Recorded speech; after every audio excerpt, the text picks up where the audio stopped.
जो सीधे दिल में उतर जाती है। और मैं खुद बहुत बड़ा फैन हूं अनुपमा यादव जी का। जब आप गाती हो साहब पानी के बौछार की तरह आपकी आवाज पूरे हिंदुस्तान में गूंज जाती है। मैं चाहता हूं उत्तर प्रदेश की बेटी के लिए एक बार जोरदार ताली आप सम्मान के साथ बजा देंगे।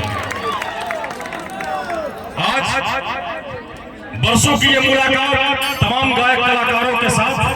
अनुपमा यादव जी आज ऐतिहासिक पल है कि आज आपके राज्य में हम सभी कलाकारों का आगमन हुआ है और आप गोरखपुर से बिलोंग करती हैं। वो दौर में रहा जमाना बदल गया, प्यार करने वाला बेवफा निकल गया। अजी कौन समझाए जमाने में अब इसे, अब तो ऊपर वाला खुदा भी जालिम बन गया। हमारे गार्जियन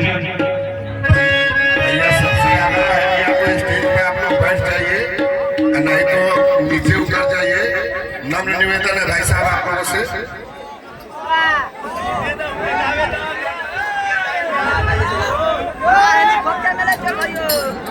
बड़े भैया का आगे से सबसे पहले बैठा दी बल्कि बांध को